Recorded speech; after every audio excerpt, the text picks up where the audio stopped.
Assalamualaikum warahmatullahi wabarakatuh. Perkenalkan, nama saya Wilda Ramdhani.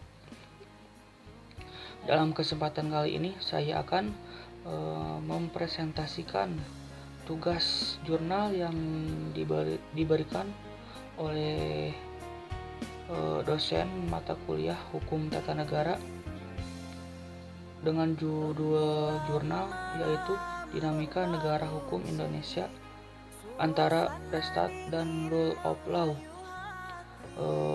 Penulis jurnal yaitu Rokilah. Pendahuluan.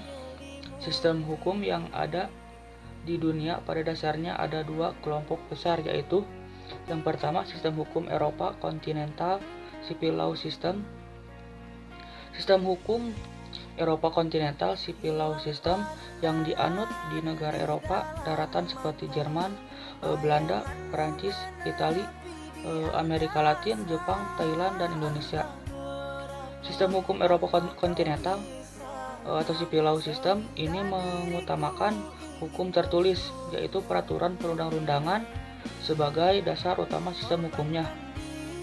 Sehingga sistem hukum ini disebut juga sistem hukum kodifikasi, codified law.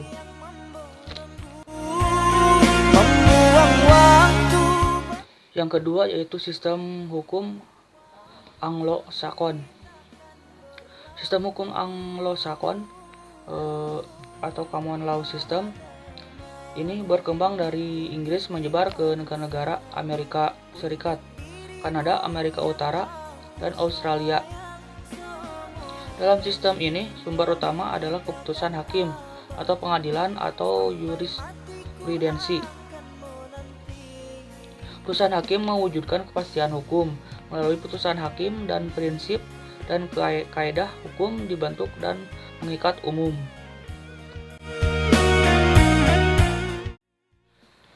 Dan ini pembahasan dalam jurnal.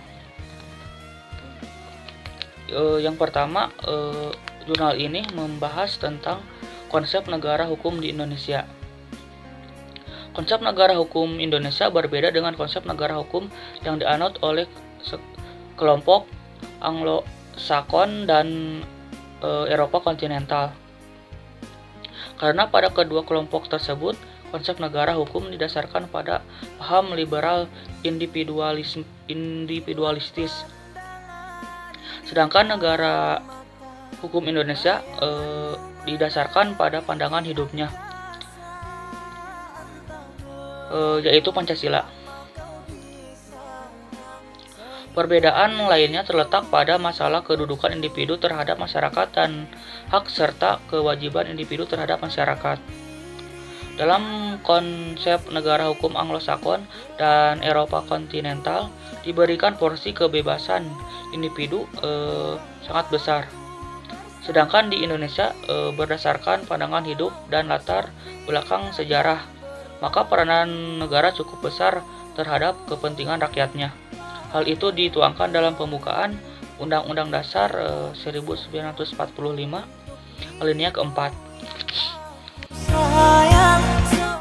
Ciri-ciri pokok dari Cipta Hukum Negara Republik Indonesia. Yang pertama, dalam negara hukum kekuasaan itu tidak tanpa batas. Artinya kekuasaan itu tunduk pada hukum. Secara populer dikatakan bahwa negara hukum adalah negara berdasarkan hukum, di mana kekuasaan tunduk pada hukum. Yang kedua, dalam negara hukum semua orang sama di hadapan hukum. Dikatakan secara lain berarti bahwa hukum memperlakukan semua orang sama tanpa perbedaan yang didasarkan atas ras, keturunan, agama, kedudukan sosial, dan kekayaan. Dengan demikian, kedudukan seorang warga negara dalam hukum di Indonesia yang merupakan republik yang demokratis berlainan secara dengan negara yang berdasarkan supremasi rasial maupun berdasarkan agama secara kerajaan feodal, atau negara kapitalis. Suatu negara hukum yang demokratis di mana kekuasaan tertinggi atau kedaulatan ada di tangan rakyat.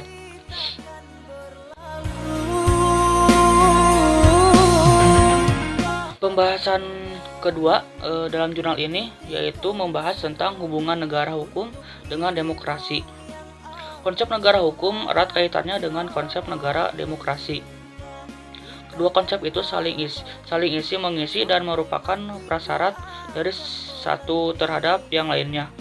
Negara demokrasi dan rule of law harus mempromosikan juga unsur-unsur ketertiban dan keadilan pada waktu yang bersamaan. Karena di negara yang bermasyarakat sudah maju, keadilan tidak mungkin dicapai tanpa ketertiban. Sedangkan ketertiban akan menjadi sewenang-wenang jika dilaksanakan tanpa terpenuhinya unsur keadilan. Sehingga unsur keadilan dan unsur ketertiban sama-sama dambaan masyarakat, sehingga menjadi target utama yang harus dicapai oleh suatu sistem demokrasi dan rule of law.